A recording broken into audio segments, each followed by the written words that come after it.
spécialement sur les armes. Et il y a certains sujets, je sais pas si ça va passer. Peut-être qu'il y aura de la censure. On verra ce que l'algorithme en pense. Likez et abonnez-vous. Sans plus tarder, on y va. On reprend le boulot. Ce soir, je vous présente le SO15, une unité britannique faisant de la surveillance, du renseignement, de l'infiltration, etc. Ils agissent à Londres, mais parfois ils peuvent déborder sur le territoire. De plus, la branche a vu le jour après le SO12 et le SO13. Ainsi, leur objectif est d'empêcher toute attaque terroriste à Londres. Et croyez-moi qu'ils en ont de la ressource. Déjà, ils font des collaborations avec le MI5. C'est eux en charge de la sécurité intérieure du pays. Il y a aussi le SO19, les agents armés patrouillant dans les rues de Londres. Pour finir, les profils des membres du SO15 sont variés. Ça va par exemple du simple informaticien à un membre de gang infiltré. Enfin, voici quelques coups connus qu'ils ont fait. Il y a l'opération Over, l'affaire de Manchester Arena, les dossiers Skripal, etc.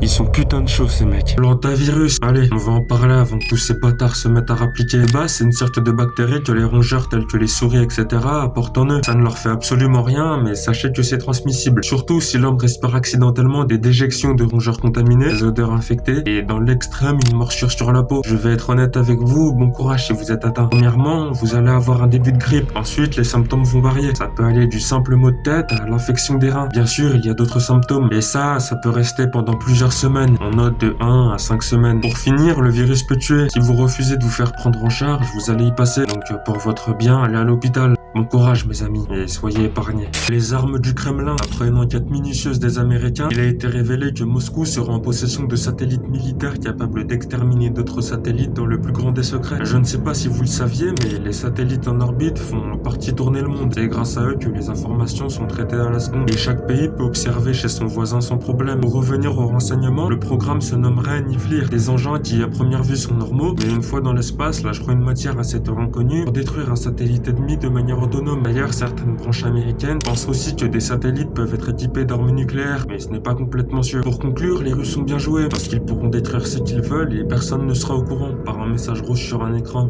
Mais c'est quand même du génie. Le MV Ocean Trader, un navire clandestin américain qui est sous fausse bannière. Lui, il est affilié aux îles Marshall, alors que c'est faux. En réalité, c'est un navire que les forces spéciales américaines utilisent pour faire des raids lourds, des opérations clandestines à certains moments, surtout pour les SEALs. Le monstre accueille 50 membres d'équipage pour manœuvrer l'engin, et de plus, il peut accueillir 160 soldats de X branches pour faire X choses dans l'intérêt du pays. Pour avoir creusé, je peux vous dire qu'à bord c'est bien garni. Compte une armurerie plus que confortable, un gymnase, des hangars pour hélicoptères capables d'accueillir des MH-53E, etc. Enfin, si les radars aperçoivent ce navire fantôme, c'est que ça sent pas bon. Premièrement, il était présent dans la mer des Caraïbes juste avant l'enlèvement de Maduro. Et actuellement, le MV Ocean Trader est dans les eaux du Moyen-Orient. Donc va savoir ce qui va arriver. C'est pas passé inaperçu, je vous présente l'élite danoise, les Frogmen Corps 7, une unité ultra tactique spécialisée dans les interventions maritimes, tout en faisant du sabotage, de l'antiterrorisme et du renseignement à l'échelle internationale. Créée en 1957 après la Deuxième Guerre mondiale, cette branche est devenue l'une des plus célèbres d'Europe, et ça pour diverses choses. Premièrement, ils sont considérés comme des fantômes, car les infos sont légères et aucune tête est visible. De plus, les membres ne sont pas beaucoup. Deuxièmement, les hommes grenouilles font des opérations assez lourdes et parfois clandestines à l'échelle mondiale. C'est d'ailleurs pour ça qu'ils n'ont aucun patch ni drapeau sur leur équipement. On ne sait pas avec qui et pour qui ils agissent. Troisièmement, leur discipline. Les tests de sélection font partie des plus difficiles au monde, avec des épreuves poussées à l'extrême, que ça soit sur le plan mental ou le plan physique. C'est avec toutes ces qualités que les Frogmen ont une réputation ultra solide dans les couloirs de l'OTAN. Thalès en Birmanie, vous allez voir ce que font ces fils de pute là-bas. Bon, c'est l'anarchie dans le pays. Le gouvernement a chuté et d'après plusieurs médias, le pouvoir en place est actuellement en train de commettre un massacre ultra violent entre les Rohingyas, une communauté minoritaire musulmane. Maintenant, ce qui nous intéresse, c'est l'action de l'entreprise française là-bas, car ces chiens ont volontairement équipé la junte en place pour, disons-le, faire une hécatombe. On compte plusieurs radars à haute technologie de classe Coast Watcher 100, que c'est la pointe d'aujourd'hui, et que l'ennemi est affiché sur le scanner, il est déjà mort sans même s'en rendre compte. Le vrai problème, c'est que c'est le gouvernement français qui contrôle Thalès, et qu'ils sont complices d'un nettoyage réduit au silence, car ce ne sont pas ces putains de médias corrompus qui vont parler des actions là-bas, un gouvernement de merde. La vidéo est finie, un grand merci à vous et je vous dis à plus.